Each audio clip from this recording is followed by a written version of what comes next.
야, 나도 집 팔았어. 이제 다 팔아, 빨리. 다주택자들. 너네 이제 큰일 났어. 근데 정치 얘기는 제가 좀 잘 안 하는 편이잖아요. 네. 근데 제가 궁금한 게 네. 집값이 떨어지는 게 좋은 거예요? 오르는 게 좋은 거예요? 누구 입장에서요? 그러니까요. 아니, 그냥 누구든 지금 우리 채널을 보시는 분이든. 포지션에 따라 다르잖아요. 그죠? 그러면 저는 지금 이재명 씨가 집값을 떨어뜨리는 게 전 좋거든요. 왜냐면 사야 될 타이밍에 좋은 물건들을, 그것도 아주 좋은 물건들의 값어치를 떨어뜨리는 거잖아요. 전 좋아 보이는데, 뭐 잘하고 있다고 생각하는데. 돈이 많은 입장 아닙니까? 아니, 물론 이제 제가 가지고 있는 물건 중에서 네.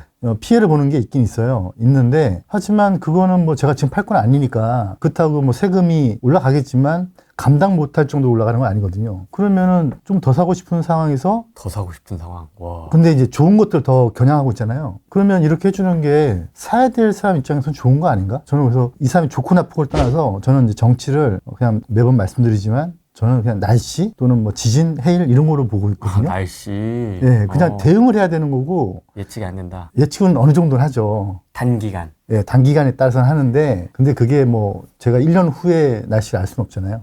내일 날씨는 알 수 있지만, 그러면 내일 비 온다고 하면 우산 써야 되는 거고, 뭐 해가 뜬다고 반바지 입으면 되는 거고, 뭐 그런 부분인 것이지, 그거를 제가 뭐 논한다고 해서 제가 정치에 뛰어들어서 거기에 바꾸지 않는 이상, 제가 거기에 뛰어들어서 뭔가 내 능력을 발휘하지 않는 이상 제가 관여할 수 있는 게 없잖아요. 그냥 하소연을 하는 것밖에 안 되는 거지. 그래서 저는 그냥 뭐 대응 잘하자. 네. 아니, 왜냐면 오늘도 기사가 나왔지만 공시가격 현실화 하겠다. 네. 오늘 발표한다고 하더라고요, 또 갑자기. 세금적인 부분에. 공시가격이라는 제도를 둔 게 토지를 수용하는 과정이라든가 또 기타 여러 가지 국가적 입장에서 실거래가를 인정해주지 못하는 상황도 있거든요. 실거래가가 너무 높아져 그걸 인정해주는 순간 국가가 해야 되는 사업들도 다 망가져요. 왜냐하면 국가는 어느 정도 공시가에서 어느 정도 타협을 해가면서 보상 정책이라든가 이거 피고 있는데, 그래서 공시가라든가 실제 거래가들을 괴리가 있는 이유가 그냥 이게 같다면 그냥 실거래가로 다 하면 돼요. 그럼 공시가라는 게 의미가 없어지는 거고, 또는 실거래가는 또 자기적으로 올릴 수도 있는 거잖아요.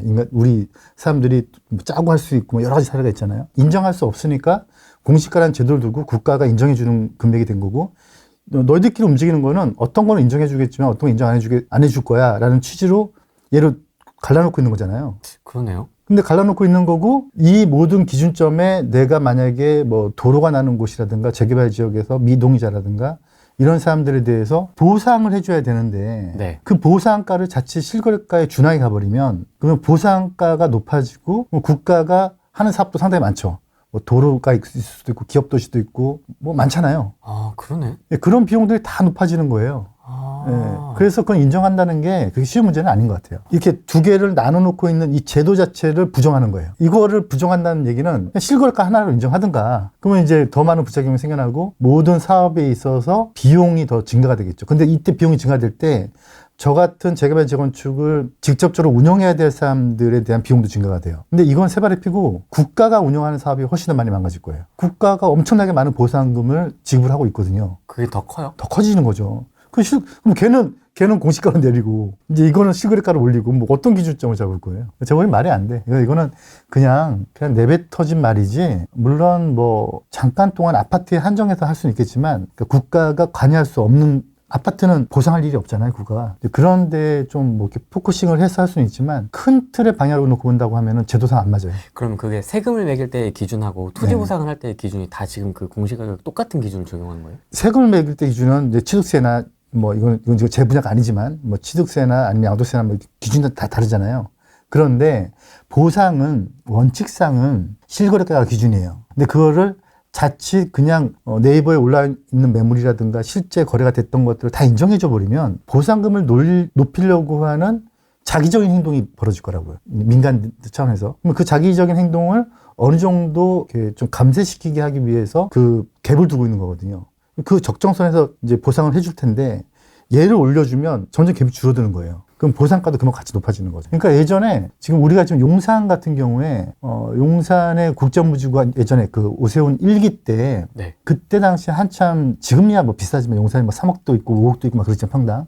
근데 그 당시 평균 한 5천, 6천 할 때 20평짜리가 그때 당시에 40억의 매매가가 찍힌 적이 있었어요. 그 당시에? 그 당시에. 지금부터 20년 전에. 5천일 때? 평당 5천일 때 한 4배로 찍힌 거죠. 근데 그거 왜 그러냐면 전 소유자가 1주택자니까 양도세가 비과세되니까 이제 매수자 측에서 이빨 올려놓고 시작하는 거예요, 그냥. 어차피 이 사람 세금이 없으니까. 그래서 그때 당시에 이쪽 사람들도 진보 쪽에서 뭐라고 했냐면 이거 1주택자도 세금을 매겨야 된다. 근데 그 논리가 왜 나왔냐면 이 사람 세금이 없으니까 이 다음 사람이 혜택을 보는 거다, 거꾸로. 그냥 억지로 높여버린다니까. 그럼 이제 그게 딱 등기부등본 딱 찍히는 순간 주장을 하겠죠. 내가 이 금액 주고 샀어, 진짜로. 우리는 알 수 없고, 국가는 알 수 없고. 그러면 내가 이거 40억 주고 샀으니까 인정해. 이거 나 나중에 도시개발 사업할 때 그 금액을 내 자산으로 인정해줘. 이렇게 주장할 수가 있는 거죠.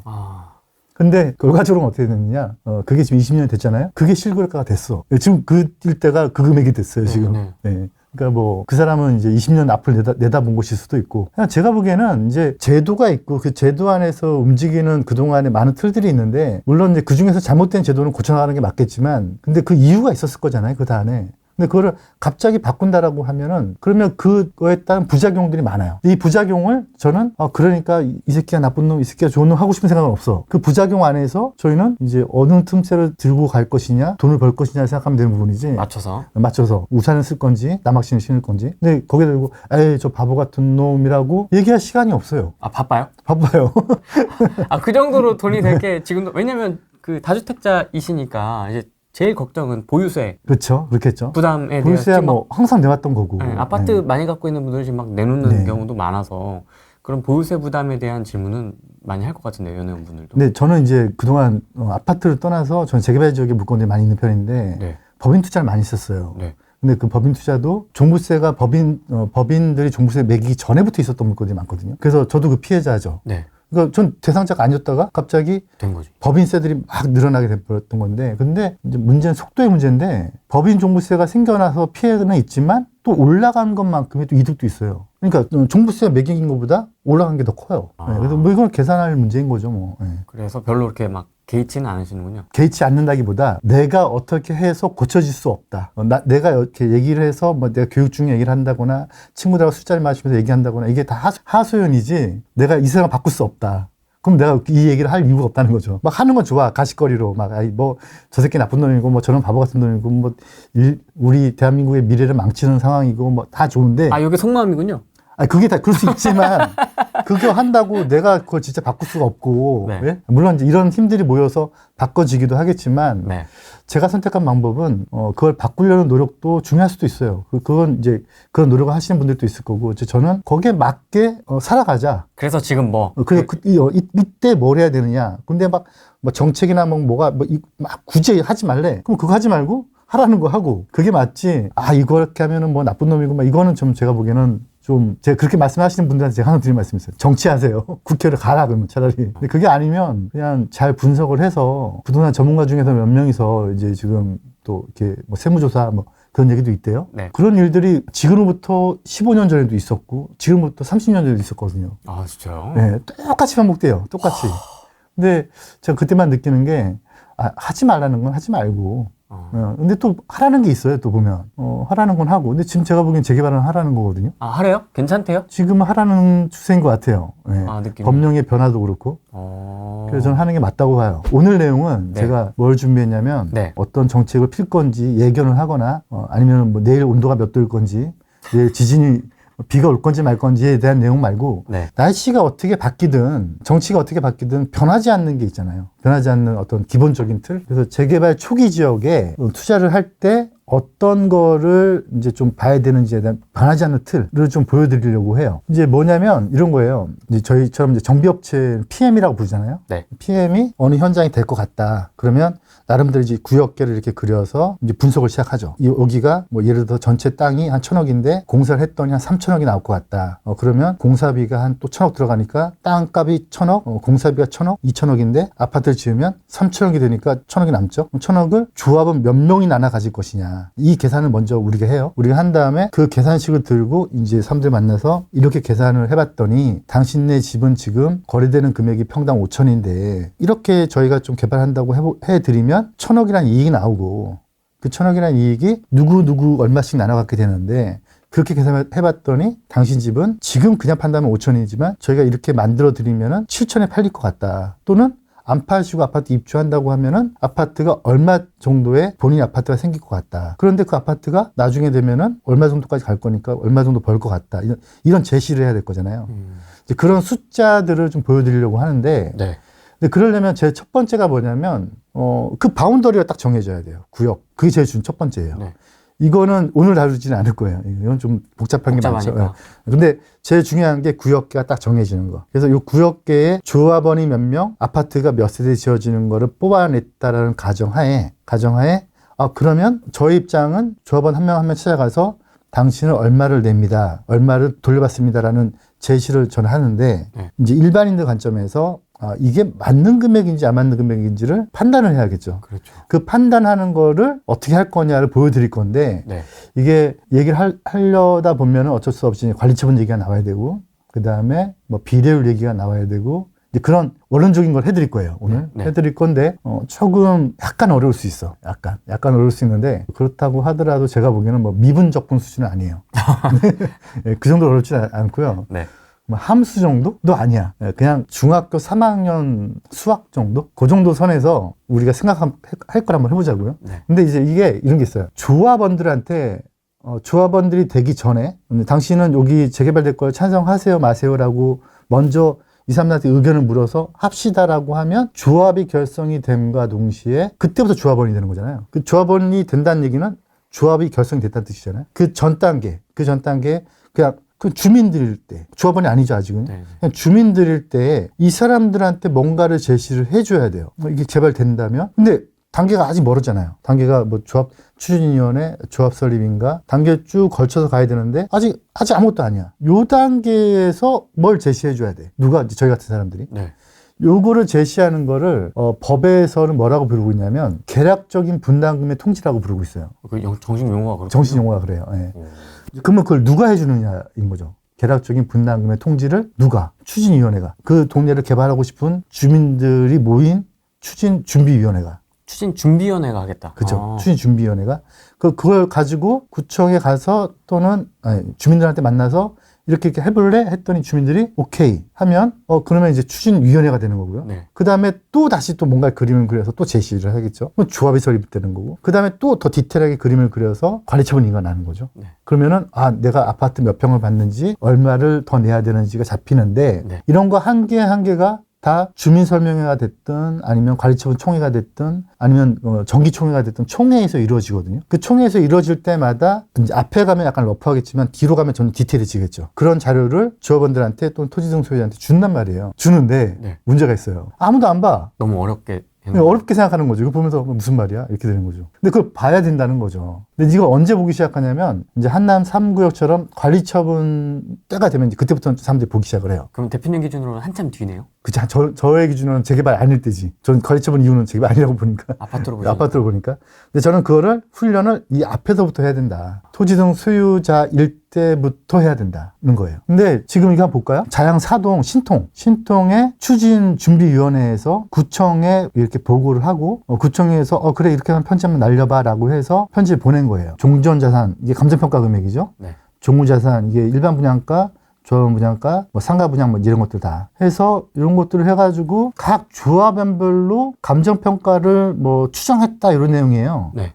요게 자료가 지금 누구한테 날아간 자료냐면 그 자양 사동 신통이 신통될 그 즈음에 너희들 신통이라는 거 할 건데 재개발 할 거니까 좀 한번 내용을 보고 추산액이라는 걸 좀 보여줄 테니 보고 판단해서 동의하지 말지 결정해 이렇게 되는 거죠. 이게 지금 그 조합원들한테 다 보내줬거든요. 보내줬고 보면은 뭐 추정 비례율은 뭐 이렇게 나온다. 좀 이따 설명 드릴 거예요. 그래서 비례율이 이제 109% 나왔다. 그러니까 109% 나왔다는 얘기는 내가 만약에 감정평가가 1억이 나왔다면 1억 900을 인정해 주겠다는 거죠. 네. 그럼 이제 90% 나왔다면 뭐 감정평가가 1억 나왔다면 9천만 원. 그러니까 이제 요거만 놓고 본다면 비례율이 높은 게 좋죠. 네. 근데 그렇지 않아요. 이제 그건 진짜 이제 그 초등학교 산수식이고 내부적으로 들어가면 이제 비례율이 높고 나쁜 게 좋다 나쁘다를 그렇게 판단할 수는 없어요. 그건 좀 이따 설명드릴게요. 네. 거듭 말씀드리지만 오늘은 공부 한번 하자고요. 네. 조회수라든가 동시 접속자 숫자는 오늘은 제가 무시할게요.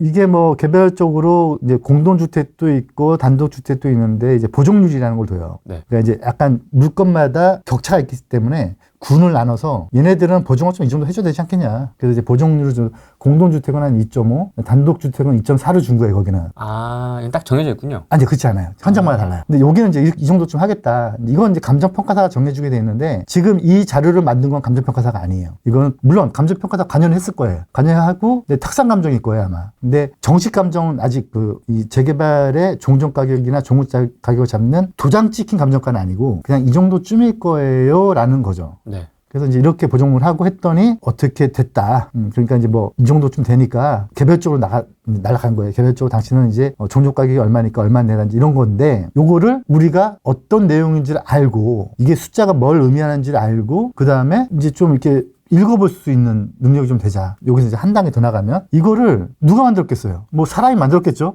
네. 네, 그죠? 네. 뭐 AI가 만든 건 아니에요. 네. 사람이 만들었는데 저 같은 사람이 만들었겠죠. 그렇죠. 네, 그러니까 여기 지금 영상을 보시는 분들도 만들 수 있다 그 얘기예요. 예, 물론 조금 공부를 해야 되겠지만 그래서 내가 어느 지역을 투자를 한다. 그럼 이거를 내가 먼저 뽑아보자는 거죠. 이게 불가능한 숫자가 아니니까 한 달 고생하면 돼요. 그래도 뭐 고생할 만 하죠. 왜냐하면 몇십억 넣고 몇 억을 넣고 몇십억을 벌는 수 있는 거니까. 이런 얘기들을 좀 해볼 건데 지금 토지 등 소유자 단계예요. 그 다음에 앞으로 쭉쭉 나가서 철거 때가 돼. 철거 때 바로 전에 관리처분 총회를 하죠. 추진위원회 전 단계에서부터 계산을 막 계략적인 분담금을 통지하고 쭉쭉쭉 오다가 관리처분 때는 이제 완벽한 숫자가 딱 나오죠. 네. 예. 이제 여기서부터 숫자가 계속 변경이 되겠죠. 네. 근데 어찌됐건 간에 여기서부터 여기까지 오는 동안에 숫자가 변경이 되어 오긴 하겠지만 점점 정밀해지긴 하겠지만 이때 숫자가 틀렸다고 볼 수는 없죠. 뭐 좀 큰 틀에서는 뭐 갑자기 무슨 뭐 공사비가 증액이 된다든가 뭐 이런 변수가 있겠죠. 그래서 숫자가 쭉 오다가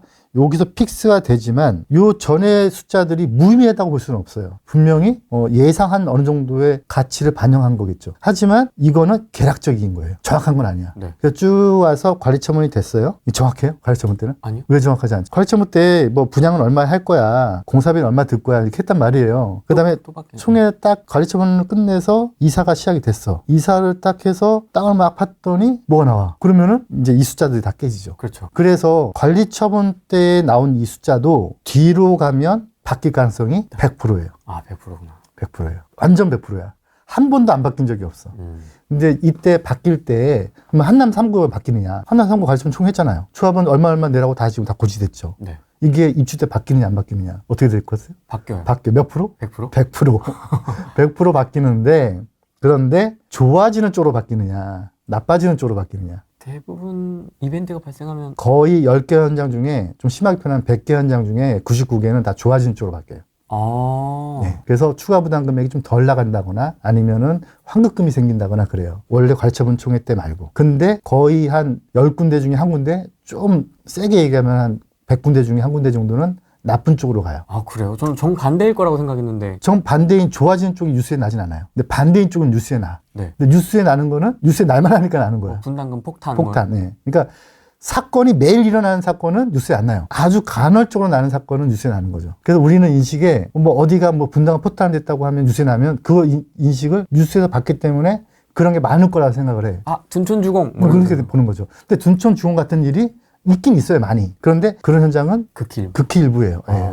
그게 왜 그러느냐? 예비비 때문에 그래요. 이 전 단계에서 사업을 시작할 때 위험에 대해서 미리 다 예비비를 둬요. 근데 그 예비비는 쓰지 않고 끝나는 경우가 많아요. 끝났을 때. 그래서 돌려줘야 돼. 근데 그러면 또 그걸 또 조합은 돌려받느냐? 못 돌려받는 경우가 많아요. 조합이 청산을 안 해. 그거 까먹는 거예요, 그러면? 네, 계속 끌고 가면서? 끌고 가면서. 그래서 뭐 뉴스 이런 거 보시죠? 어느 재개발 지역이 입주한 지 벌써 10년 지났는데 청산을 안 해. 청산을 안 해. 그런 조합 많아요. 그게 이유가 왜 그러냐면 그냥 남은 돈 돌려주면 끝나는데 조합원이 뭐 몇백 명, 몇천 명 같은 경우에 돌려주면은 한 사람당 100만 원밖에 안 되는데 조합에서 쓰기에는 한 10년 쓸 수 있는 거예요. 엄청 많은 거죠. 네, 엄청 많은 거죠. 그러니까 조합장 월급 타고 막 이러는 거예요. 그래서 그걸 이제 서울시에서는 야, 빨리 해산해, 청산하고 해산해 이러는데 공고는 할 수 있어도 개인 사업에 관여할 수는 없거든요. 아, 아니 서울시에서 그렇게 공고해요. 임의로 이렇게 뭐 할 수는 없는 거예요? 할 수가 없어요. 왜냐면 거기만 사정이 있으니까. 뭐 예를 들어서 조합 중에서 이런 현장도 있어요. 조합원이 야 너희도 돈 남은 거 내가 알아. 이제 조합 청산하고 돈 다 나눠줘. 그럼 조합에서 무시를 해요. 아, 우리 일이 많이 남았는데? 야 입주한 지 뭐 10년 지났는데 무슨 일이 남았어. 아직도 일할 게 많아. 아이씨, 그럼 소송 걸잖아요? 그럼 그 소송 때문에 또 더 길어져. 왜 도정법은 사업시행인가 뭐 받고 나서 몇 년 있으면 안 되면은 뭐 해지하여야 한다 뭐 이런 것들이 있지 않습니까? 그거는 이제 절차상의 그런 게 있는데 조합이 해산하는 건 그건 민법의 규정이니까 그건 약간 다르게 봐야 되고. 그래서 제가 뭘 말씀드리려고 하냐면 관리 처분 때조차도 흔들리는 숫자이기 때문에 그 전 단계에서 지금 제가 자양사동권 보여드리고 있잖아요. 네. 자양사동권을 보내주는 이 자료가 맞다라고 볼 수는 없어요. 하지만 의미가 있다는 거죠. 왜냐하면 우리 투자자들한테는 이런 공식을 미리 세워놓고 이 물건은 좋은 물건, 이 물건 나쁜 물건을 알아야 그래야 적어도 이 물건은 사지 말고 이 물건 사갖고 이렇게 됐다고 치면 그러면 나빠지거나 좋아지거나 하는 영향은 다 겪는 거잖아요. 그럼 같이 나빠지고 같이 좋아지겠죠. 그래서 미리 하는 게 값어치가 있다는 거예요. 근데 이렇게 앞에서 계산한 내용이어도 네. 좋은 물건, 나쁜 물건을 발라낼 수 있어요? 있죠. 그래서 한번 보여드릴게요 또. 이게 실제 저희 회원 중에서 한 명이 이 물건 살까요? 이 물건 살까요?를 저한테 물어본 거예요. 아, 실제 물건이군요? 네, 실제 물건이었었어요. 용산에 있었던 물건인데 한 3, 4년 전 물건이었는데 지금 아마 이런 물건이 없을 거예요. 한 4, 5년 된 것 같다. 근데 이제 보면 이제 간단하게 보면 그냥 단순하게 계산을 해버리면 어떤 생각을 가지고 있냐면 그냥 대지분이 큰 게 좋거나 아니면 전용 면적이 큰 게 좋을 수 있어요. 근데 그렇게 계산하지 말고 우리는 어떻게 계산을 해야 되냐면 1번 물건, 2번 물건 놓고 이런 게 중요한 게 아니고요. 이 감정가 추산이 중요하거든요. 이 추산이 얼마 나올지를 봐야 돼요. 근데 이 감정가 추산은 그럼 어떻게 하느냐. 우리가 기댈 수 있는 거는 감정평가사를 불러서 감정평가를 하면 되는데 네. 감정평가사가 감정평가를 미리 해두는 게 있잖아요. 그게 공시가잖아요. 네. 물론 다 하진 않았겠지만 주택가격 공시 같은 경우 다 했을 거라고요. 그러면 공시가로 비율을 우선 놓고 보는 거예요. 물론 근데 감정평가라는 금액이 공시가의 비율대로 나오진 않아요. 근데 표준 편차를 놓고 봤을 때 거의 한 80%는 그렇게 나와요. 앞단 뒷단에 몇 가지 정도는 이게 공시가가 낮은데 왜 이렇게 높게 나왔지? 이런 물건들이 간혹 있어요. 전체 한 100개를 놓고 보면 한 80개는 표준 편차번이 안에 있는데 어떤 거는 공시지가 대비 너무 많이 나온 것도 있고 어떤 거는 공시지가 대비 너무 조금 나온 것도 있어요. 근데 그거는 약간 예외로 두고 거의 대부분은 공시지가 대비 준하게 나오거든요. 네. 이렇게 나오는 2억이면 3억 나온다는 레이트, 이 비율, 이거를 뽑아내는 게 오늘 하려는 강의의 공부의 주 핵심이에요. 이걸 어떻게 뽑을 것이냐. 이게 과연 공시지가의 몇 프로 정도로 내가 더 높게 나올 거냐를 제가 뽑는 방법을 지금 후단에 가서 보여드리려고 하는 거예요. 이 공식이 있어요. 근데 이 공식은 아까 보여드렸던 지금 이 자양동 여기가 그렇게 공식이 맞는 거거든요. 근데 여기 보면 뭐가 있냐면 추정 분담금 검증을 위하여 서울시가 사업비 및 추정 프로그램 매뉴얼 및 산출 기준 기초 자료 등에 따라서 추정한 것이다 이렇게 했잖아요. 네. 요게 지금 서울시의 클린업 사이트 정보몽땅 이제 이 프로그램이 들어가 있거든요. 근데 이걸 서울시가 넣은 게 언제냐면 2009년인가 10년인가 그래요. 근데 제가 이 수업을 제가 2003년도부터 해오고 있거든요. 네. 그러니까 2003년도에 제가 수업했던 내용을 제가 후단에서 보여드릴 건데 원론적인 건 변한 게 없어요. 그 내용과 서울시가 이렇게 만들었던 이 프로그램하고 동일해요. 네. 그럼 동일한 이유가 누가 잘했다 못했다가 아니야. 그냥 도정법을 처음부터 끝까지 쭉 읽어보면 이 공식 하나밖에 안 나와. 그래서 요걸 제가 좀 이따 보여드릴 거고 이거를 알기 위해서 어떤 기초 지식이 있어야 되고 적어도 총회에 가서 또는 주민설명회에 가서 멍청한 질문을 하면 안 되잖아. 똑똑한 질문을 해야 될 거 아니에요. 네. 네, 그 똑똑한 질문을 할 수 있는 그 방법을 좀 제가 설명드리려고 하는 거예요. 네. 그래서 요게 알게 되면 감정평가가 추정을 알게 되면 그러면 총 투자 금액을 알 수가 있어요. 이 계산을 이제 뽑아보면 이 물건이 좋은지 이 물건이 좋은지를 알 수가 있는 거죠. 그거를 이제 보겠다는 거죠. 이제 극단적인 비유 한번 해볼게요. 보시면 대지 지분이 한 평이에요. 네. 대지 지분이 10평이에요. 그런데 얘는 매입가가 1억이야. 얘는 매입가가 5억이야. 그러면 한 평짜리를 1억에 사는 거니까 평당가로 1억. 얘는 10평짜리를 5억에 사는 거니까 평당가로 5천. 얘가 더 싸죠. 평당가는 얘가 싸요. 그런데 이 두 개를 비교해 볼 건데 대전제가 있어요. 얘도 33평 아파트를 받아야 되고 얘도 33평 아파트를 받아야 돼요. 그거는 뭘로 따지느냐? 그건 숫자로 따지는 게 아니에요. 그거는 재개발, 재건축 뭐가 됐든 간에 분양 대상 기준이라는 게 있거든요. 뭐 무허가면 아파트는 몇 평 준다, 뭐 이런 규정이 있어요. 그거를 보고 나면 주택이 있으면 아파트를 준다라고 보통 해요. 재개발은. 네. 그러면 얘도 주택이 있어야겠죠. 대지집은 한 평이지만 네. 얘도 주택이 있어야겠죠. 네. 그러면은 얘도 33평 받는 거예요. 얘는 33평 받고 얘는 24평 받고 뭐 이런 게 아니야. 이제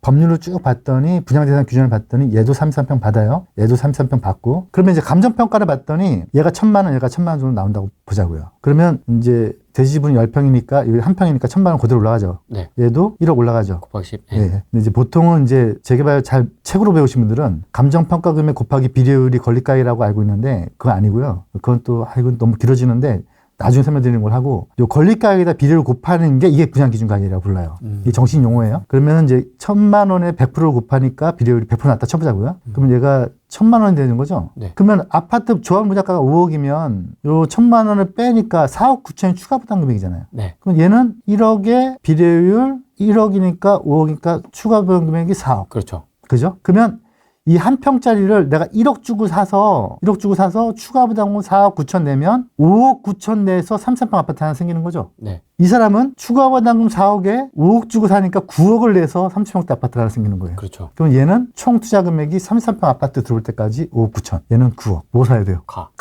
사야 되죠? 네. 이게 얼마 싸요? 3억 1천. 예. 그러니까 재개발 지역에 한 평짜리를 평당 1억 주고 사는 게 나아요. 10평짜리 평당 5천 주고 사는 것보다. 그죠? 신기하다. 신기하죠? 그러면 동네에 이런 물건이 있어요. 이런 가 물건이 있고요. 나 물건이 있어요. 네. 재개발이 해제가 돼. 그럼 누가 피해를 볼까요? 가가 피해를 보죠. 왜냐면 나는 그래도 그나마 뭐 전세라도 잘 나가고 뭐 옆집하고 붙여서 팔거나 이렇게 할 수 있는데 이거는 아니라고. 그래서 재개발 지역에 가보면 생각보다 그 지역에 아주 못 사는 건물들이 다 동이에요. 큰 건물들은 이게 점점 커지면 커질수록 반대예요. 그럼 이제 현장에 딱 갔더니 이게 재개발 지역이야. 이건 재개발 지역으로 명시가 됐어. 그러면 이 가의 물건이 올라갈까요? 나의 물건이 떨어질까요? 재개발 지역이 막 재개발 막 바람이 불고 있어. 이거 재개발 되는데 막 소문이 났어요. 나의 물건 가격이 이 5억 9천까지 떨어질까요? 아니면 가의 물건이 가격이 나까지 올라갈까요? 가가 올라가죠. 가가 올라가겠죠. 네. 그러면 이렇게 되는 거잖아요. 그래서 가를 나에 맞게 보정한 거예요. 예. 아. 이게 보정을 해보면 똑같이 9억이면 이 평당 가격이 올라가야 돼요. 평당 4억 천까지 올라가야 돼요. 얘는 4억 천, 평당 4억 천 주고 한 평짜리에 4억 천에 사는 거고요. 얘는 평당 5천 주고 5억에 사는 거예요.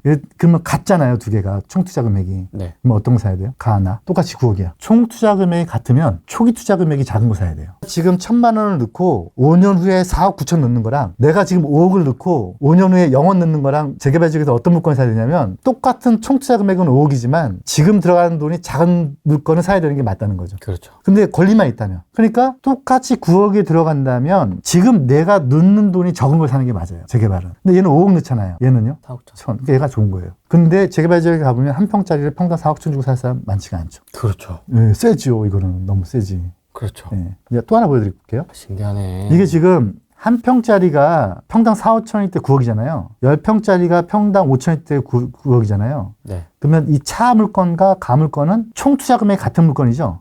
그죠? 네. 이제 한 평씩 이렇게 늘어났잖아요, 지금요. 예, 그러면은 얘 물건만 더 좋다 그랬잖아요, 제가요. 네. 왜냐면 총 투자 금액 같으면 초기 투자 금액 적은 거 사야 되니까. 네. 근데 이거 생각 한번 바꿔보자고요. 얘를 10평짜리로 바꾸고요. 얘를 100평짜리로 바꿔봐요. 그럼 100평짜리를 평당 5천 주고 사면 팔릴까요? 100평짜리가 평당 5천이야. 50억이잖아. 네. 팔려 안 팔려요? 아니요. 안 팔리죠. 네. 100평짜리를 평당 5천 주고 아무도 안 사. 평당 3천이면 살까요? 재개발 지역에? 30억이야. 못 사죠. 쉽지 않습니다. 네, 못 사죠? 그러면 100평짜리를 사서 5천 주고 10평짜리로 10개를 파는 거지. 그러면 평당 5천 주고 사서 평당 4억에 팔 수 있는 거예요. 이게 지분 쪼개기의 수익 모델이에요. 지금 많은 유튜버들 다 이거 갖고 돈 버는 거예요. 이제 이해됐죠? 감탄이죠? 이거구나. 이 핵심, 이거예요. 이 구조가 여기서 이 나오구나. 구조 이거예요. 그러니까 이게 지금 평당 5천인데 평당 4억짜리 이건 제가 임시로 만들어 놓은 거지만 네. 거의 뭐 한 평당 한 5천씩만 먹어도요. 100평이면 50억을 먹는 거예요. 공사비 빼고도. 이게 재개발의 신축 쪼개기의 근본적인 원리이고 이게 저한테는 적폐인 거죠. 저한테는. 그렇죠. 이게 늘어나면 늘어날수록 왜요? 공생관계잖아요. 뭐 어떤 측면에서 공생각이 돼요. 왜냐하면 아까 말씀드렸던 100평짜리 5천만 원짜리 땅은 팔려고는 내놔도 동의하진 않아. 자기 땅이 팔리기를 원해. 근데 동의하진 않아요. 근데 이거를 쪼개. 그럼 팔리면 그 10명이 다 동의해. 그럼 분모가 10에서 20으로 바뀌면서 반이 동의가 더 올라가요. 그러네요. 예. 이게 웃기죠? 이제 비례율하고 한번 계산해 보자고요. 비례율하고. 숫자로 보면 재밌어요. 비례율이 90%면 줄어들죠. 그러면 누가 데미지를 많이 봐요? 이 사람은 900만 원 데미지 봐요. 추가 부담 금액이 900만 원 늘어날 거라고. 이 사람은요. 차 10평짜리. 평수가 많으니까 9천. 이 사람은 비율이 낮아지면 이 사람은 더 큰 손실을 봐요. 이 사람은 조금 손실을 보고요. 반대로 한번 볼게요. 110%야. 이 사람 얼마 이득이에요? 100만 원 이득이야. 이 사람은 1000만 원 이득이에요. 그러니까 비례율이 높으냐 낮으냐는 이거는 높아서 좋아진다 낮아진다의 얘기라기보다 누가 더 좋냐 누가 더 나쁘냐의 얘기예요. 비례율이 높아지면 내 자산 가치가 높아진다. 비례율이 낮아지면 내 자산 가치가 나빠진다. 이거는 뭐 그냥 초등학교 산수인데 비례 높아질 때 난 요만큼 줘였는데 이건 이만큼 줘였어. 그러면 내가 좋아요 안 좋아요? 보통 뭐 이런 얘기 많이 하잖아요. 배고픈 거 참아도 배 아픈 거 못 참는다고. 조금 뭐 이렇게 좀 예, 조합에서 좋아졌대. 내 걸 봤더니 이만큼 줘였어. 쟤는 이만큼 줬어. 저는 이만큼 줬어. 배 아프잖아. 예, 이건 나쁜 거란 얘기죠. 예. 그러니까 비례율이 좋아졌다 나빠졌다만 볼 게 아니고 얼마큼을 누군 더 좋아지고 누군 더 나빠졌는지를 봐야 되는 거죠. 그러니까 왕십리 뉴타운 1구역이 서프라임 때 분양을 했거든요. 완전히 안 좋아졌었어요. 그래가지고 공사비가 거의 뭐 한 500억 정도가 증가가 됐어요. 근데 조합원수가 500명이야. 그러면 한 명당 1억씩이 증가하는 거야. 근데 그렇지 않아. 누구는 1000만 원, 누구는 5억 증가됐어요. 이것 때문에. 그렇죠. 이것 때문에. 비례율 때문에. 예. 그래서 비례율은 높으면 좋다, 낮으면 나쁘다라는 거를 알려주시는 분이 있다면 이거는 그냥 재개발 안 해본 거예요. 그냥 이거는 이게 산수로만 생각한 거야. 그냥 기본적인 논리로만. 이건 동화적 발상인 거고. 근데 조합에 보면 이렇게 현수막 같은 거 걸립니다. 뭐 비례율 뭐 118% 확정 뭐 이런 식으로 막.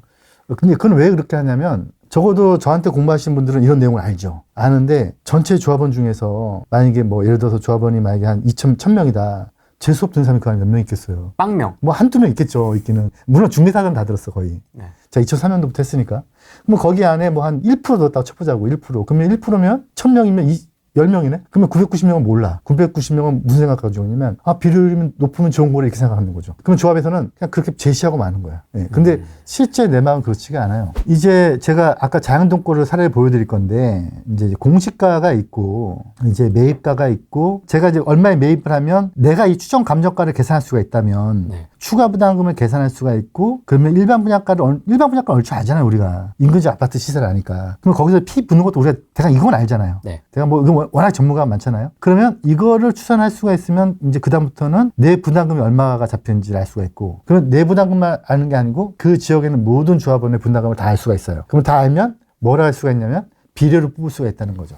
이제 그거를 보여드릴 건데, 그거를 보여드릴 때 우선 비례율을 먼저 한번 좀 보자고요. 네. 이거는 되게 중요한 공부니까 재개발에 투자하신다라고 하면 이건 무조건 기본이에요. 아주 어떻게 보면 ABCD야. 비례율은 종전 자산분의 종후 자산 마이너스 비용이에요. 어려운 말이죠. 근데 쉽게 생각하면 비례율은 사업성이야. 그러면 종후 자산은 뭐냐면 자산이에요, 자산. 이 자산은 뭐냐면 삼성전자로 따지면 반도체예요. 반도체에다가 삼성전자 가지고 있는 땅, 뭐 공장, 뭐 이런 모든 가치들. 근데 그런 걸 하기 위해서 임금이 나갔을 것이고, 뭐 운영비가 있을 거고. 네. 이게 비용이고. 근데 그렇게 하기 위해서 돈을 모았을 거잖아요.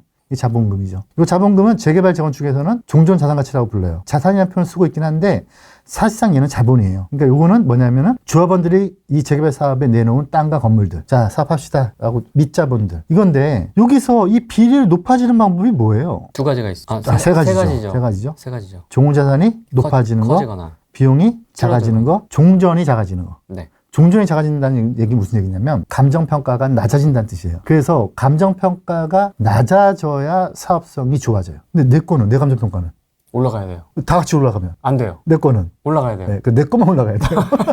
근데 왜 중요하냐면 어느 지역에 가서 물건을 고를 때 전반적으로 낮아진 감정평가의 군으로 형성되어 있는 것에 내 것만 높을 것 같은 것 중에서 권리가 만들어진 것 중에서 제일 작은 거 사야 돼요. 그걸 어떻게 골라내요? 어떻게 골라내요? 그걸? 네, 그럼 이제 곤란한 훈련 한번 해보자고요. 이해됐죠? 네. 네, 그런데 여기서 또 함정이 또 있어요. 이 종후자산이 네. 조합원 분양도 이 안에 들어가 있단 말이에요. 일반 분양도 들어와 있는데 조합원 분양도 들어와 있어요. 근데 일반 분양은 메커니즘이 어떻게 되어 있냐면 이제 여기서부터 좀 생각이 좀 많아져요. 일반 분양은 우선 분양가 상한제 적용적이 있고 분양가 상한제가 아닌 데가 있어요. 분양가 상한제가 아닌 데는 그냥 조합원들이 총회를 열어서 야, 이 정도 분양이 될 것 같은데 라고 해서 높게 분양하면 돼요. 네. 근데 부동산 원이나 허그 이런 데에서 봤을 때 야 이렇게 분양하면 분양 안 될 것 같아. 이거는 분양 미분양 나서 망가지자는 구조야. 그러면 분양가 심사에서 떨어질 가능성이 있어요. 물론 그게 아주 절대적인 그건 아니지만 그래서 참조할 수밖에 없거든요. 왜냐하면 그게 돼야지만 다른 PF들이 다 이루어지고 이주비 대출까지 다 연계가 됐기 때문에 그래서 어느 정도 이제 부동산 원이 제시하는 또는 허그에서 제시하는 분양가 상한제 적용받지 않는 지역이라고 하더라도 야 이건 너무 세. 이렇게 공고할게 좀 따라줘 이렇게 하는 그 가이드가 있거든요. 그거에 따라서 일반 분양가는 좀 이렇게 가이드가 잡혀요. 분양가 상한제 지역은 또 아니에요. 분양가 상한제 지역은 아예 분양가를 그냥 딱 공식화해서 야 너희 땅값이 얼마였지 공사비 얼마였지 분양가 이거 이상 정하지 말고 딱 공식이 있어요. 용산 같은 경우는 분양가 상한제 적용 지역이죠. 분양가 딱 잡힌단 말이에요. 그럼 얘는 어찌됐건 간에 맥시멈이 정해져 있다고 봐야 돼요. 맥시멈이 딱 정해져 있어요. 그런데 조합장들이 조합원들한테 비율이 높다라는 거를 조합원들이 좋아하니 이 맥시멈으로 잡혀 있는 걸 더 높일 수는 없으니 어떤 걸로 분양가가 비율이 높아지는 거를 숫자를 만드냐면 감정평가 금액을 낮춰주면 그건 내 장부를 보면서 왜 내 감정평가 이렇게 낮아? 컴플레인을 하거든요. 그런데 조합원 분양가를 높이면 그거는 부동산원에서 관리 감독 안 해요. 니네들 네 땅을 얼마에 분양을 하든 너희들끼리 알아서 해 이렇게 되는 거죠.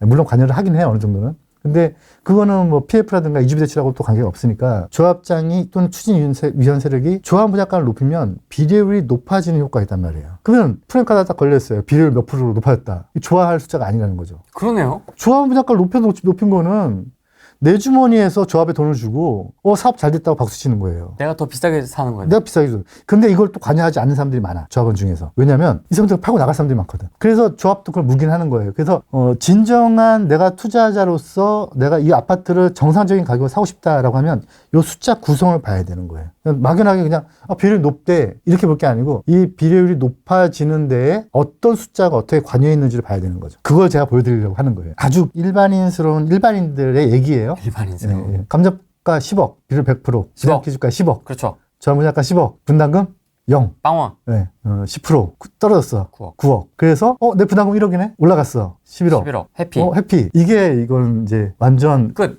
해피 끝. 이거 이렇게 계산하면 안 된다는 얘기를 하는 거예요. 아. 이렇게 계산하면 안 되고 이제 요 안에 어떤 숫자가 어떻게 구성이 되면서 작동을 하는지에 대한 그 내용을 한번 보자고요. 이제 그러려면 이제부터 이제 제가 미분을 한번 해볼게요. 네. 이거를 제가 96년도에 첫 제가 관여됐던 사업장이 조합원 숫자가 2,500명이었어요. 네. 95년도는 엑셀도 없었어.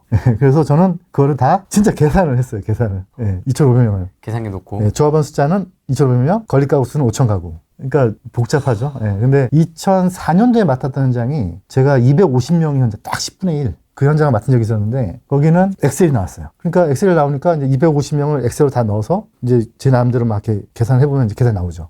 공사비를 더 달래. 그때 현대산업개발이었거든요. 더 달래. 그러면 뭐 계산 넣으면은 비를 쫙쫙쫙 나오는 거죠. 그래서 이게 2,500명 할 때랑 250명 할 때랑 다르구나. 그걸 제가 느낀 거예요. 심지어는 제가 250명 정말 어떤 집에 아들이 몇 명, 딸이 몇 명, 세입자가 몇 명까지 제가 다 외웠었어요. 그때 당시. 젓가락 숫자까지. 숫자까지 진짜로.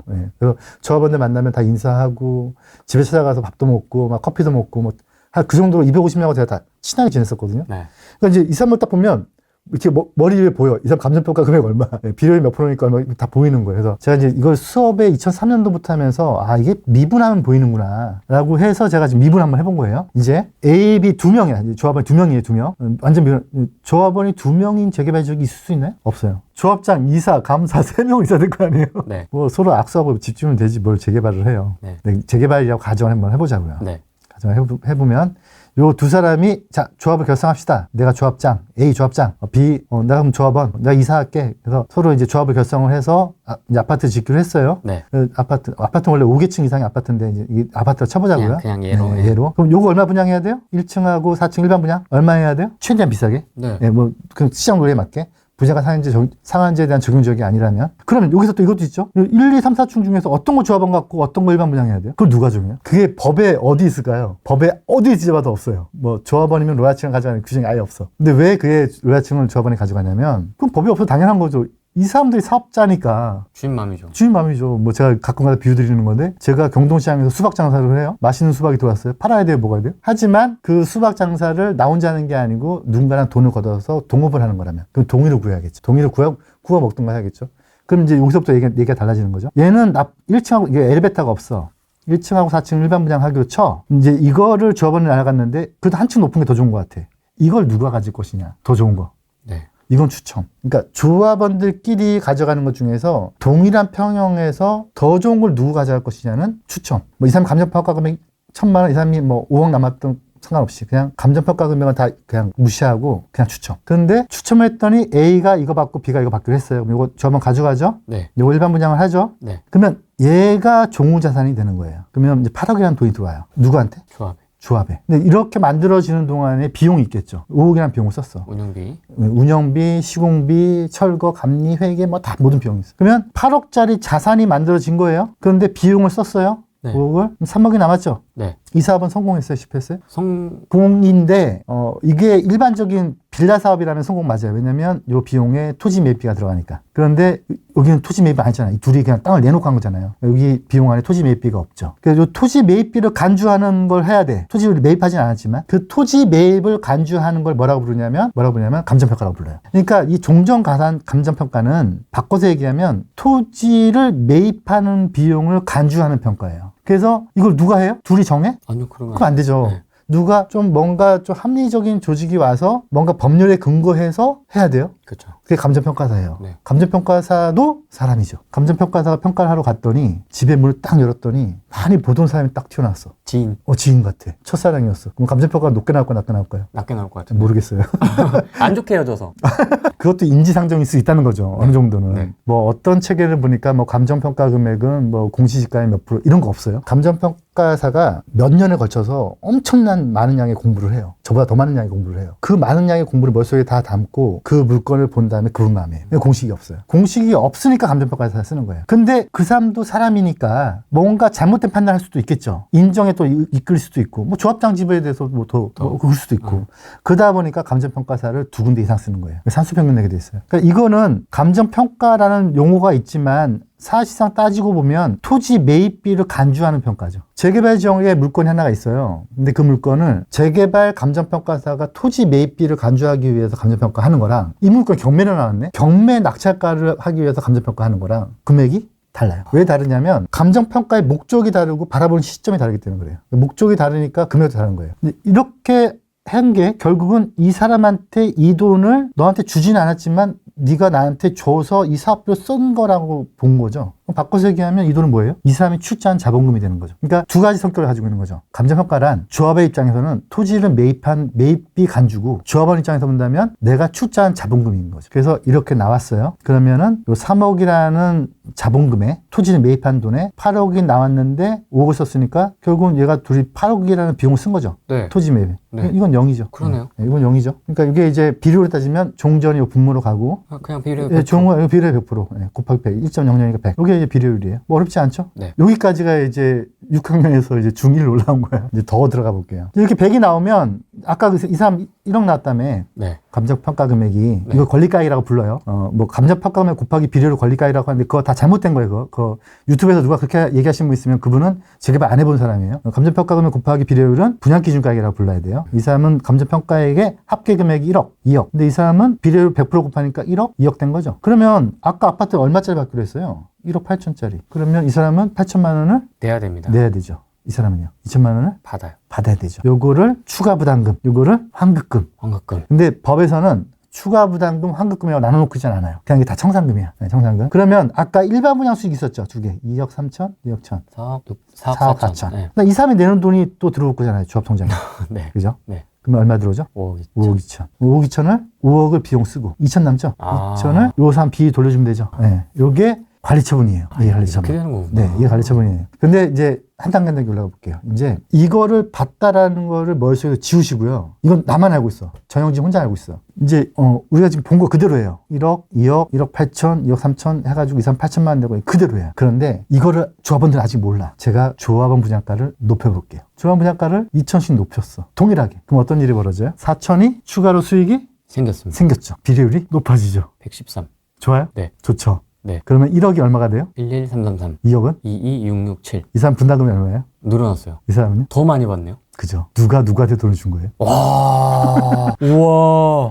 이거는 A한테 돈을 뺏어서 B한테 준 거예요. 그러네. 그죠? 오, 되게 높아지는 신기하다. 게 좋아요? 상황마다 다르겠다, 이건. 이제 반대로 해볼게요. 반대로. 내려볼게요. 내렸어요. 내렸어요.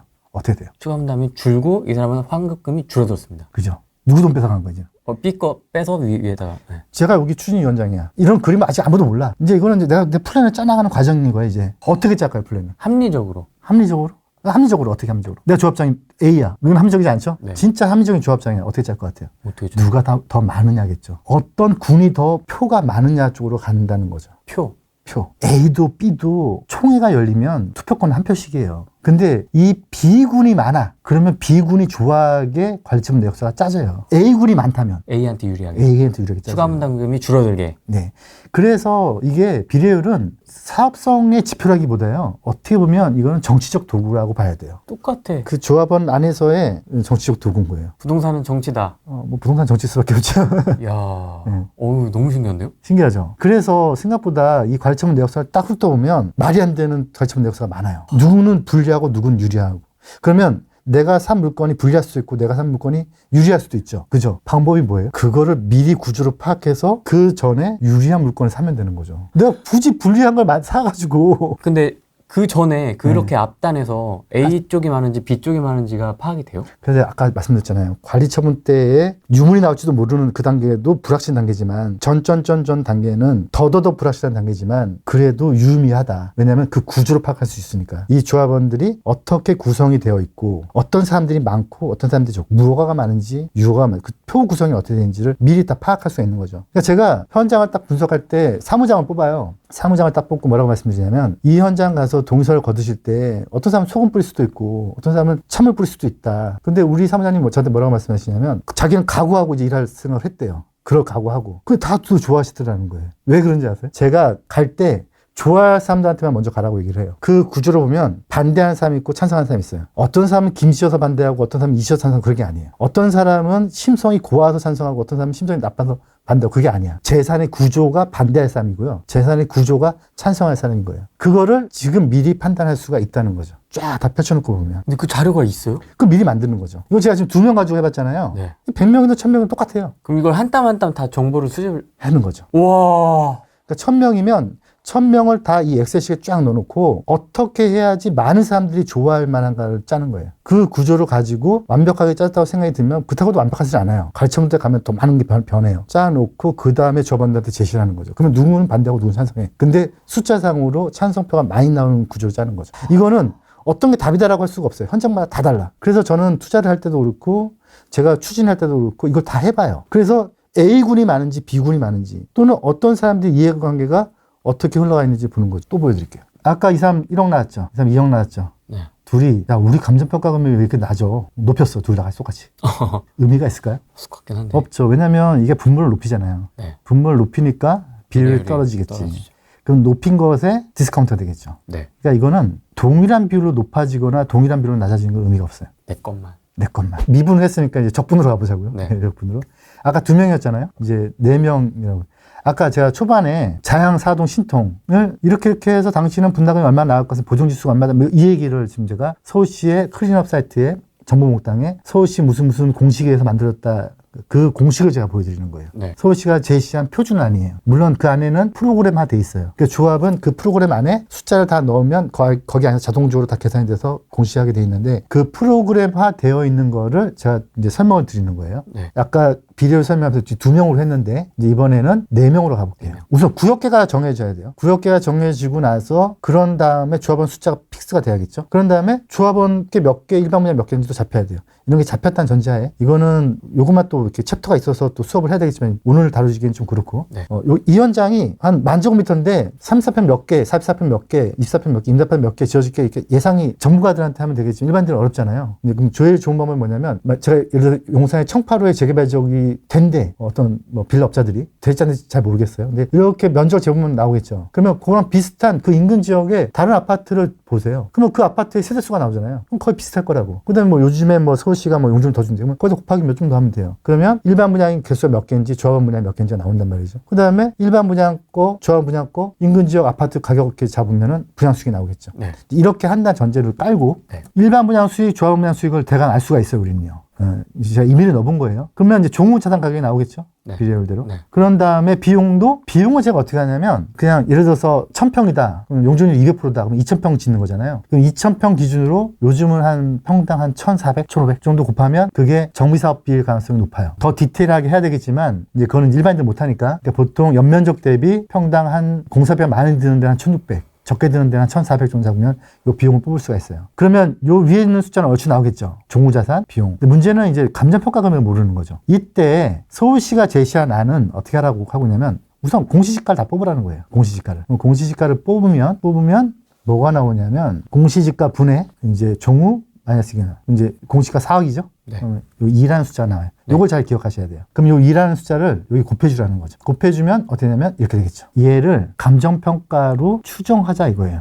분모랑 분자랑 같아지는 거죠. 요 금액을 제시하라는 거예요. 저분한테. 당신 감정평가 금액 1억 나올 것 같아요. 감정평가 해봤어요? 아니, 안 해봤지만 서울시가 제시한 정보목당에서 클린업 사이트에서 제시한 그거들을 공식으로 굴려봤더니 이렇게 나올 것 같습니다. 라고 제시하라는 거죠. 요게 지금 자양, 사동, 신통 조반들한테 토지등 소유자들한테 보내준 그 자료인 거예요. 그러면 이제 이걸 가지고 이제 임의 자료를 이제 이건 방배동의 재건축 지역인데 이 위원장에 저한테 의뢰를 한번 했는데 옛날에 들어온 적이 있어서 제가 한번 이 조합원 숫자가 108명이에요. 구역계가 딱 정해졌단 말이죠. 네. 108명에 대해서 뭘 해 이제 다 이제 공시가격 뛰는 거죠. 하나씩. 쫙 하나씩. 다 뛰면 그다음에 이제 인근 지역에 있는 아파트 비교해서 요거는 좀 또 별도 챕터가 필요해요. 뭐 정비계획 용적률이라든가 뭐 연면적 계산해서 몇 평형이 몇 개 지어지고 이런 걸 계산해봐야 되겠죠. 이건 뽑았다고 치고 네.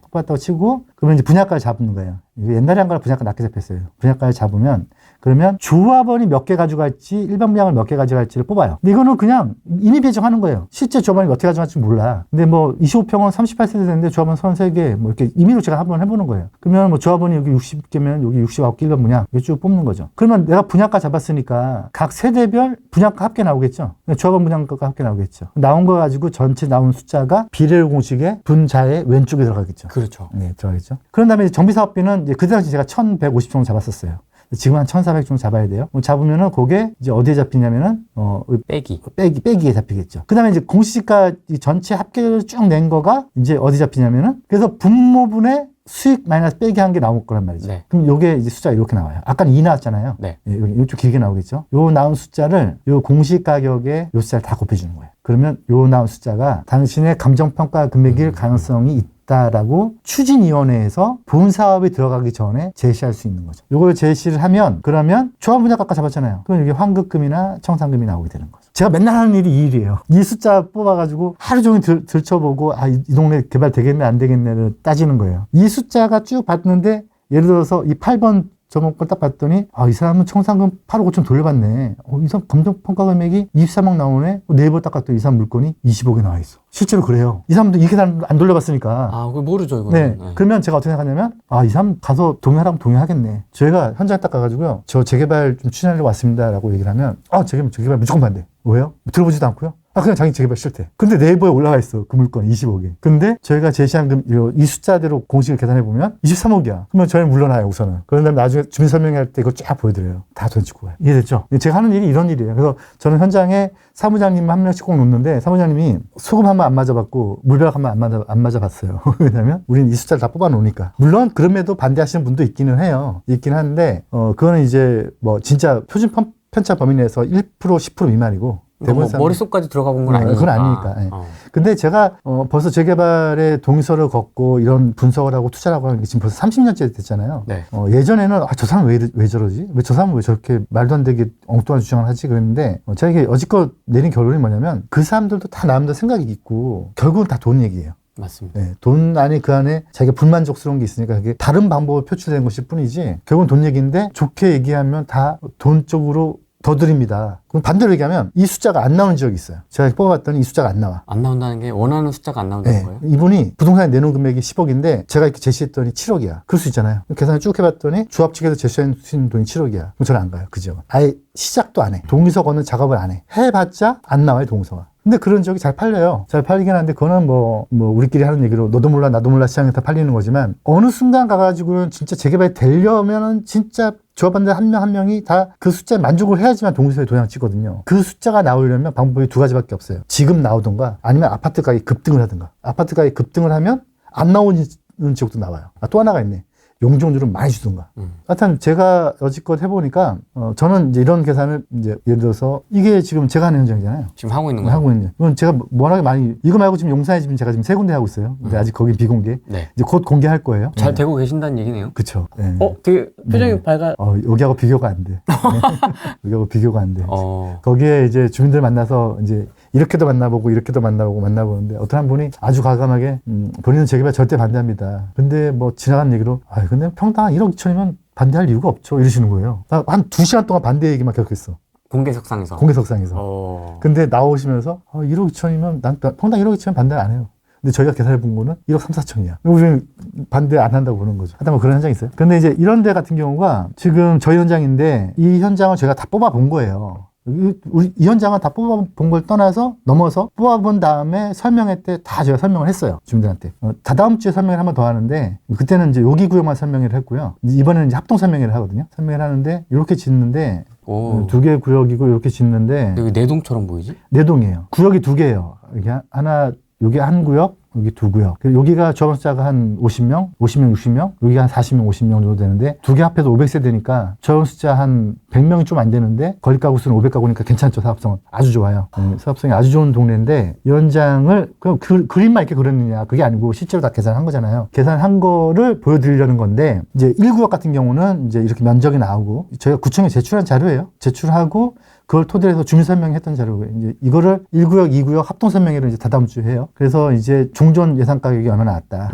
이게 이제 아까 말씀드렸던 그 계산법이에요. 우리는 감정평가한테 특상 감정을 했어요. 나왔다. 그런 다음에 이제 이렇게 하고 나면 이제 관리처분 내역서를 이제 받아보잖아요. 제가 얘기하는 게 들리실 거야. 근데 이거를 안 하고 그냥 책을 딱 받아보면 영어책이야. 네. 근데 이제 이렇게 한번 쭉 훑고 나서 보면 숫자가 좀 흩어져 있을 뿐이지 보여요, 이게. 네. 그러면 이제 종전 자산이 이렇게 나왔다. 조합원 분양가는 얼마씩 잡았다. 조합원 분양가는 이제 임의로 잡은 거예요, 우리가. 그리고 일반 분양가는 공식에 의해서 나온 거예요.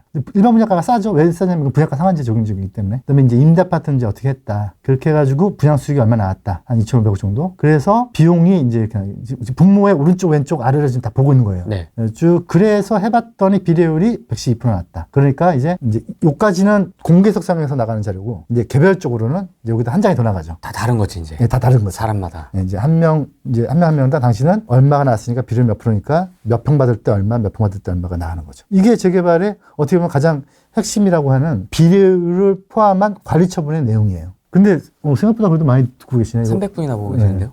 근데 이게 제가 수업 중에는 참고로 이 수업 내용에 대한 더 깊은 내용은 어디에 있냐면요. 네. 저희 재개발 연구에 가시면 이겁니까? 여기에 라이브 스쿨 들어가시면 교육 영상에 저희가 이제 독자들 같은 경우에 독자 AS 강의를 하거든요. 독자 책사 하신 다음에 독자 인증받으면 요거 가능해요. 그 커리큘럼에 보시면 지금 제가 떠들었던 내용들이 여기 조합 분양가 분담금 및 이건 지금 강의가 열려 있어요. 회원 인증만 받으면 되거든요. 보시면 지금 제가 했던 내용들이 또 이렇게 저 혼자 강의식으로 지금은 이제 대표님과 같이 얘기식으로 했지만 네. 강의식으로 해가지고 올라가 있어요. 네. 아마 뭐 이 영상은 지금 여기 후랭이 TV에도 있을 테니까 이거 보셔도 되겠지만 저기는 또 다른 각도로 있으니까 좀 더 아카데믹하게 나가요. 저기 이제 그냥 수업이죠, 수업. 이런 게 왜 필요하냐면, 물론 뭐 정치적 변화, 환경의 변화를 인식하고 거기에 맞게 움직이는 것도 좋지만 어떤 투자 상품이든 이렇게 주식이 됐든 뭐가 됐든 간에 그 원론적인 기본을 알아야 된다고 보거든요. 너무 재밌는데요, 오늘? 예. 근데 재개발의 이게 기본이에요. 이 재개발의 가장 기본. 이거 모르면 재개발하면 안 돼, 사실은.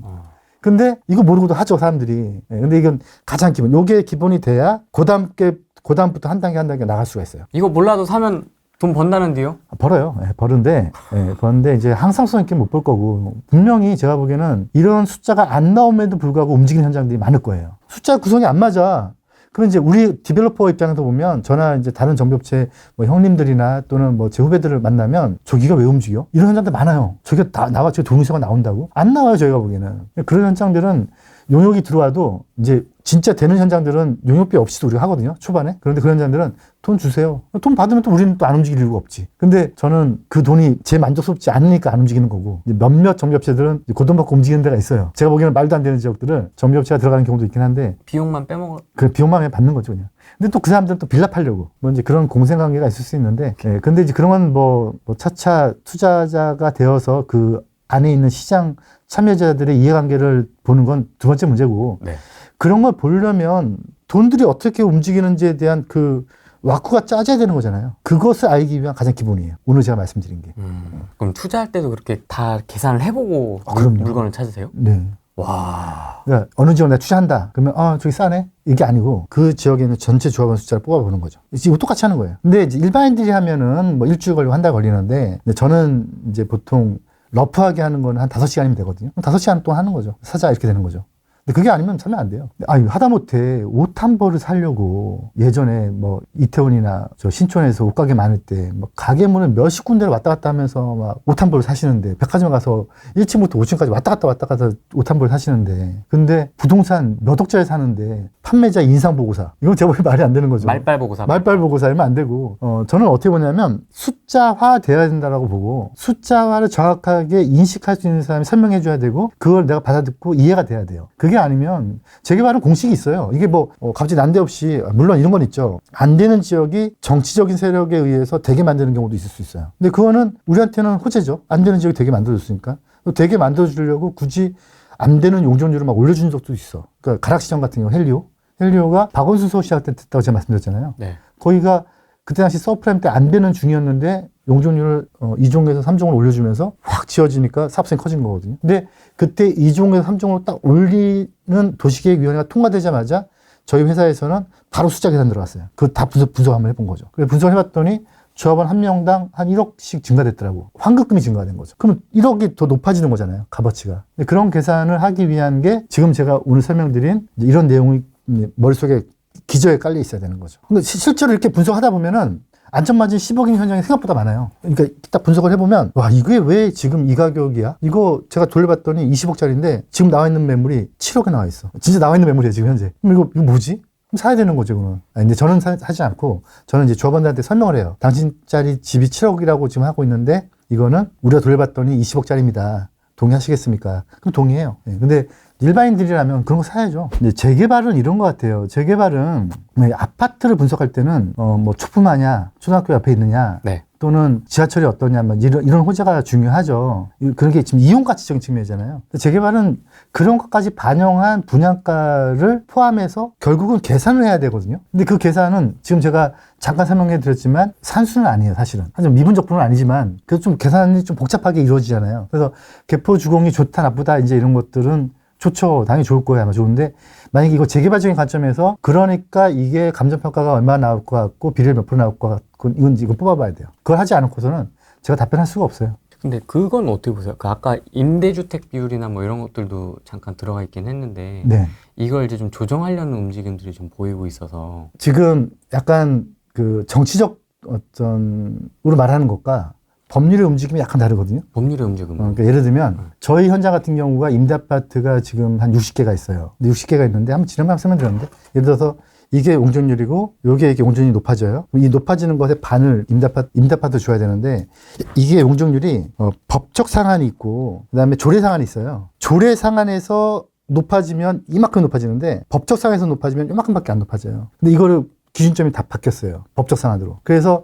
저희가 임대아파트를 60개를 계산하고 있었는데 조례 상한이 또 늘어난 용적률의 반에서 60개였는데 늘어난 용적률이 법적 상한이 올라가니까 50개로 줄더라고. 그래서 10개가 임대아파트에서 조합원 일반 분양으로 바뀌었어요. 그러면은 이걸 임대아파트로 해서 서울시한테 기부 체납할 때는 땅값은 0으로 치고 공사비만 주는데 공사비도 실제 건설사하고 매진 공사비가 아니고 표준 공사비에서 1.5만 올려서 주는데 그렇게 계산해 봤을 때 한 2억 정도였거든요. 그러면 10개면은 20억을 주는 거야, 우리한테.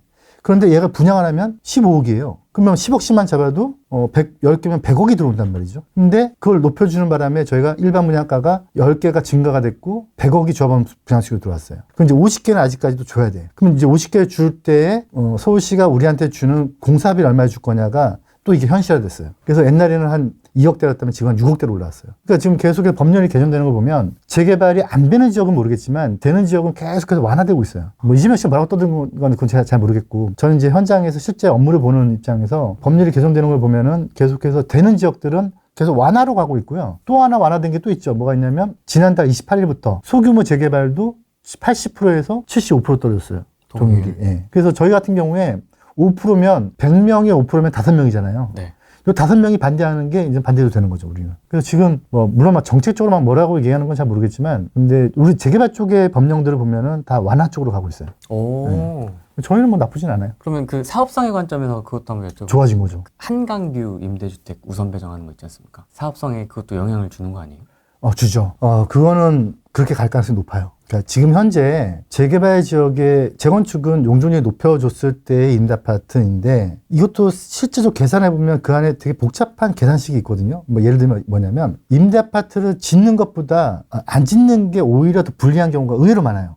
너무 복잡해진다. 계산을 해보면. 계산을 해보면. 근데 임대아파트 지어서 약간 정서적으로 불안한 거는 변론을 하고, 그걸 왜 불안해해야 되는지는 또 사람마다 또 관점이 다르니까. 그건 변론을 하고, 임대아파트가 지어졌을 때 그 숫자로 봤을 때, 그래서 증가되는 용적률과 이것의 사업성의 연관관계로 봤을 때는 임대아파트가 일정 부분 지어지는 게 사업자적인 측면에서 좋아지는 경우가 많아요. 이건 제가 나중에 언제 한번 계산식을 한번 보여드릴게요.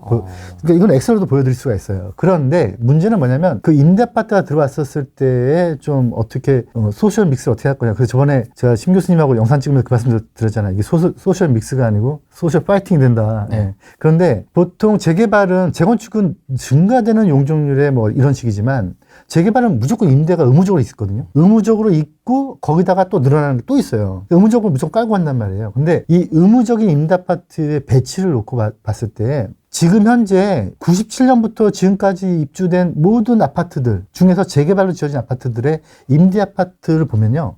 다 입지가 A급이에요. 그러니까 그 단지 안에서 제일 좋은 입지예요. 왜냐하면 인허가권자가 그렇게 짜요. 야, 여기다 빼놔. 그렇게 짜요. 대전 유성온천 근처도 그렇습니다. LH가 역에 딱 이렇게 포진돼 있고. 그거는 인허가권자가 그런 권한을 가지고 있기 때문에 그건 인허가권자가 서울시 입장이죠. 우리 같은 경우는 서울시가 이 재개발 지역에서 임대아파트를 SH공사가 뺏어가게 돼 있는데 기부채납을 가져가게 돼 있는데 당연히 좋은 땅 확보하려고 하겠죠. 그거는 저는 일 잘하는 거라고 봐요. 근데 그런 관점에서 아마 좋은 땅들의 임대아파트를 넣으려고 하는 노력은 그거는 법률적으로도 가능하고 그리고 논리적으로도 가능하고 아마 그렇게 갈 거예요.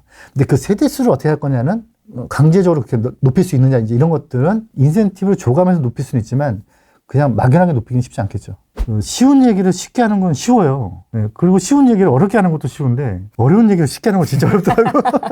최대한 좀 쉽게 한번 가보려고 해요. 그래서 여기는 이제 일반인들 완전 일반인들이잖아요. 그래서 네. 짧은 시간이지만 좀 최대한 좀 이 재개발이 왜 일반 분양자들하고 다르고 어떤 베네핏이 있고 제가 지금으로부터 한 15년 전에 그 책을 하나 쓴 게 있는데 많이 팔린 책은 아니에요. 부동산 성공하려면 최하통장부터 벌어라. 네, 하는 책을 쓴 적이 있었는데 그런 얘기들을 좀 한번 해보려고 해요.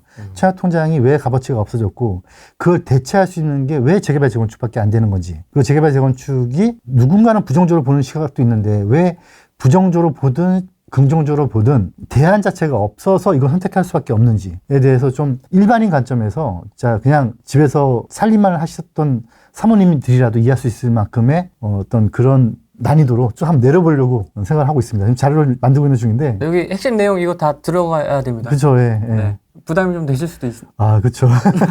아까 말씀드렸던 그 얘기라니까요. 어려운 얘기를 쉽게 하는 게 제일 어려워요, 진짜. 네, 여기 다 들어가야 네. 되는데 이거 어쨌든 여러분 무료입니다. 무료 후원사로 하는 거라서 무료기 때문에 우리 마기분들은 구역 궁금하신 것들 있으시잖아요. 개인적으로 오셔갖고 혹시 궁금하신 거 있으시면은 잠깐 간단한 질문 정도는 아마 받을 수 있는 Q&A 시간이 있으니까. 제 원래 정의원 수업이 좀 어렵다고 정평이 나 있잖아요. 근데 네. 오늘 내용이 사실 어렵고 쉽고 따라서 가장 기본적인 내용이고 재밌는데요. 네, 요거를 이제 앞뒤로 붙여가지고 이제 분양 자격 부분부터 시작해가지고 구역계 선정 뭐 이제 이런 것들이 어려운 얘기라면 이번 경제살롱에서는 좀 쉬운 얘기들, 그러니까 진짜 이거에 대한 당위성, 그 다음에 제가 생각하기에는 뭐 어떤 사람이 이런 얘기 하더라고요. 재개발 기본 10년이다. 뭐 이렇게 얘기하잖아요. 네. 네. 근데 그러든 말든 사야 돼요, 제가 보면. 왜냐면 방법이 없어요. 내 아파트를 가질 수 있는 방법이 아주 돈 많이 주고 그냥 기존 아파트 사는 방법 말고는 최하통장 제가 보면 안 돼요. 그래서 이걸 왜 해야 되는지, 하려면 어떻게 해야지 똑똑하게 할 수 있는지에 대해서 좀 쉽게 풀어보는 시간을, 여기에 제가 많이 적어드렸는데, 네. 재개발이라는 이 어려운 얘기를 1시간 반인가 아마 그럴 거예요. 쉽게. 1시간 반 동안 쉽게 한번 풀어보겠습니다. 재밌게. 네. 그러니까 관심 있으신 분들 한번 신청해보시면 좋을 것 같습니다. 고정 채팅에다가 제가 넣어놨거든요. 저희가 이제 공지를 하려고 단톡방을 만들어놨어요. 근데 거기에 질문이 많이 올라오시나 봐. 근데 저희 CS 쪽에서는 그 질문에 답변할 사람이 없어요. 네. 답변할 수 있는 능력자가 없어. 저는 또 답변할 시간이 안 돼. 그러니까 저는 이제 뭐 현장 많이 나가겠죠. 현장 많이 있고 또 현장에 또 대면할 사람들이 많다 보니까 그래서 저는 어쩔 수 없이 정연 대상으로만 매주 목요일 날 질문하고 답변하고 이제 이런 것도 진행하는데 이제 그러다 보니까 이제 뭐 교육을 어떻게 들어야 돼요? 막 이제 이런 질문들이 많이 오시는데 저희 CS 쪽에서 막 이렇게 아주 친절하지 않으신 것 같아요. 그래서 그래서 간단히 설명드리면 네. 저희는 재개발 연구 저희는 근데 어쩔 수 없는 이해를 하셔야 될 게 뭐냐면 저희는 현장이 한 80%고 교육이 저희 사업 모델이 아니에요. 저희는 교육을 저희 원래 중개사들 교육부터 시작했기 때문에 근데 이제 교육을 좀 차차 늘려갈 거고 좀 CS도 보강을 해 나갈게요. 근데 아직까지 좀 미흡한 건 이해해 주시고 정회원 참여 안내에 아주 상세하게 적어놨어요. 네. 안 읽어보시더라고. 근데 정말 상세하게 적어놨거든요. 그래서 웬만한 질문들은 그 안에 지금 다 담겨져 있으니까 한번 쭉 보시고 저희 매물쇼도 준비를 했고 큰 취지는 매주 목요일마다 이제 교육장에서 진행하면서 온라인으로도 진행을 해요. 그때 이제 온라인상으로도 질문 답변할 수가 있고요. 그리고 이제 그때는 이제 현장 얘기도 하면 이제 같이 현장에 대한 토론도 하기도 하고 요즘에 저한테 수업 들으신 분 중에서 같이 추진해보자는 게 많이 들어와요. 본인 지역인데 저하고 한 1년 공부하면서 이 정도면 내가 한번 해봐야겠다라는 분들이 많이 있거든요.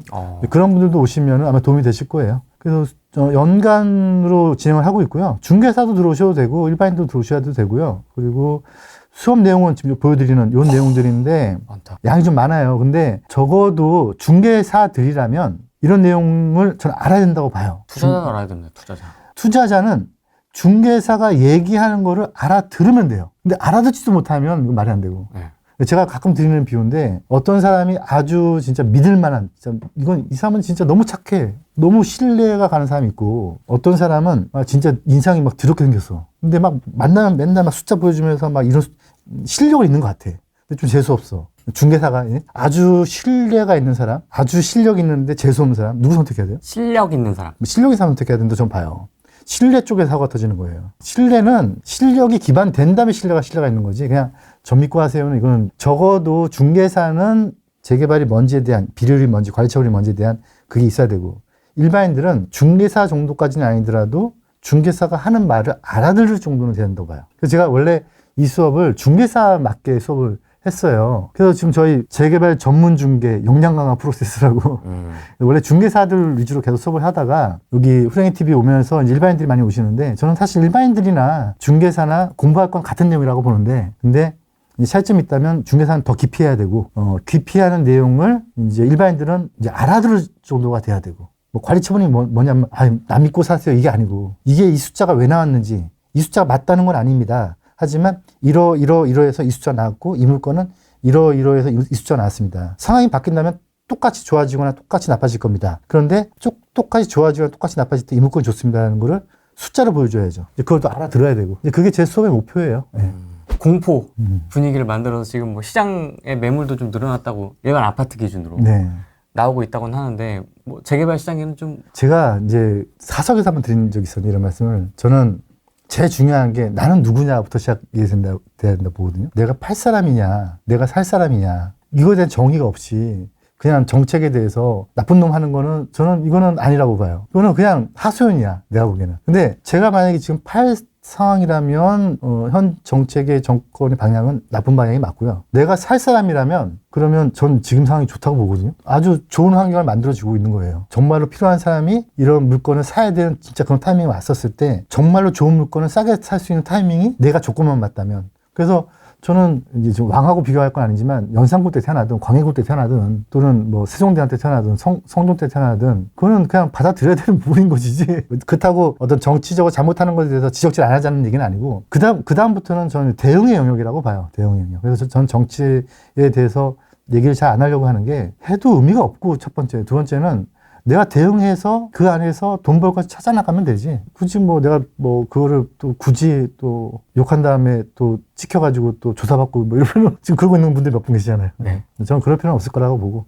근데 정책이 어떻게 가든 간에 미국처럼 또는 아주 제도가 안정적인 나라처럼 정책이 쭉 일관성으로 가는 거는 좋게 보면은 예견이 되고 그리고 뭐 그런 측면이 있지만 나쁘게 보면 돈 벌 기회가 오히려 없을 수도 있어요. 그런데 이렇게 뭔가 자꾸 불합리하게 가고 좀 뭔가 좀 부작용이 생기고 또는 괴리가 생기면서 어떤 시장을 역행하거나 이런 일이 생기면 저는 어떻게 보냐면 반대로 누군가는 아주 심한 피해를 보고 또는 반대로 누군가는 크게 이익을 본다고 보거든요. 그래서 저는 지금 타이밍에 거꾸로 정말로 제대로 공부하면 돈 벌 타이밍이라고 저는 생각이 들어요. 그러니까 정치적인 변수가 욕할 변수이기도 하지만 욕하고 있기에는 그러기에는 우리가 시간이 너무 없다. 그 변수를 잘 읽어서 돈 버는 데를 찾아가는 게 전 맞다. 근데 문재인 정부 때도 생각을 해보면 재개발에 대해서 뭔가 이렇게 특별한 제재를 가하거나 이런 게 있었습니까? 알았죠. 페인트 칠했잖아요. 날개 그리고. 네, 그게 뭐야. 그거는 이제 정책의 방향성인 것 같고. 그러니까 재개발은 다 그냥 꼬꾸라졌죠. 재개발 지역에 가보면은 전 여기 재개발 지역을 동의서 걷고 있는데 갑자기 돈을 50억, 100억을 뿌려가지고 막 페인트 칠하고 있으니까. 그러니까 도시 재생이라고 쓰고 페인트 칠이라고 읽는다라고 제가 그때 당시에 농담으로 했었는데. 그러니까 이제 그런 정책적 기조를 읽어야 되는데 근데 제가 뭐 농담 반 진담 반으로 지난번에 그런 말씀 드렸잖아요. 제가 제일 고마워할 사람이 안철수 씨다. 네, 왜냐면 안철수 씨가 서울시장을 포기하면서 박원순 고 서울시장이 됐고 그러면서 재개발을 안 되게 만들었고 제가 2008년부터 2013, 14년까지 재개발 신규 현장을 만든 적이 없어요. 만들 수가 없었어. 그럼 저 뭐 먹고 살아? 힘들으셨겠. 그래서 저 그때 뭐 했냐면 저 MPL 했어요. MPL이 수익률이 더 좋더라고. 왜냐면 다 망가지니까. MPL이 그때는 지금보다 이자율이 높았거든요. MPL이 더 좋더라고요. 그래서 저는 그때 당시에 나 뭐 먹고 살지가 아니고 이때 맞는 시장이 있다. 그래서 봤더니 MPL이더라고요. 제가 MPL 책도 하나 냈었는데 그래서 MPL 갔던 거예요. 그러니까 저는 시장의 변화를 하소연하는 시간보다는 분석을 해서 거기에 맞는 내 상품을 찾는 게 좀 맞다고 봐요. 지금 재개발할 시기 맞아요? 재개발하는 시기는 맞아요. 지금 어떤 내용들이 막 이렇게 부동산 쪽에서 막 부정적인 얘기가 나가고 있는데 이건 제가 보기엔 다 아파트 쪽이고요. 네. 재개발 쪽은 다 지금 공개적으로는 뭐 나쁜 얘기가 있지도 않고 없지도 않고 한데 조용하죠. 예, 그런데 법률적으로나 제도적으로는 지금 다 좋은 것만 나오고 있어요. 저희 쪽은 좀 되게 좋아요. 특히 빌라 시장 같은 게 좋잖아요, 지금. 재개발 지역의 빌라는 지금 아무것도 걸려있는 게 없잖아요. 네. 앞으로 한 4, 5년은 무조건 좋을 거라고 보고 있는데. 지금도 지금도. 이런 강경 발언에도 불구하고 너도 몰라 나도 몰라. 아파트 시장은 안 좋죠. 아파트 시장은 안 좋을 거고 진정 아파트를 싸게 사고 싶은 사람은 전 지금 사는 게 맞다고 봐요. 그런 조건이 맞춰져 있다면. 제가 가장 기본적인 이론을 먼저 해드렸는데 물론 네. 되게 많은 내용들이 어떤 분야든 간에 더 깊게 파면 팔수록 더 많이 공부할 게 있겠죠. 근데 재개발을 공부하려면 가장 기초적인 게 이 관리처분에 대한 기본적인 이론. 그 중에서 비례율 부분 제가 한번 설명해 드린 거거든요. 네. 근데 만약에 호응이 좋으면 제가 이거 말고 구역계 선정하는 방법이라든가 또는 분양대상 규정도 상당히 중요해요. 아파트를 주고 안 주고를 따지는 규정. 이것도 한번 반응이 안 좋다면 정치 얘기로 돌아가든가. 여러분 오늘 어떠셨습니까? 댓글을 한번 좀 올려봐 주십시오. 별로였다, 뭐 아니면 아주 좋았다. 근데 이런 이론적인 부분이 좀 필요하다고 생각이 들면 제가 좀 더 커리큘럼을 저희 정의연 수업 때 하는 거 말고요. 좀 한번 짜보도록 할게요. 근데 오늘 비례율에 대해서 했는데 재밌었어. 되게 중요한 포인트니까요. 꼭 보시고 나중에 총회에 가게 되든 또는 설명회로 가게 되든 간에 책자를 볼 때 제가 이렇게 오늘 알려드린 거를 머릿속에 두고 보면 얘가 보여요. 네. 진짜 비례율이 높다고 능사가 아니다. 그럼요. 네. 종전자산, 비용, 종무자산이 같이 어우러지면서 감정평가와 함께 또 이게 달라질 수 있다. 그쵸. 이야, 재밌었습니다. 네. 알겠습니다. 오늘은 여기까지 하겠습니다. 고맙습니다.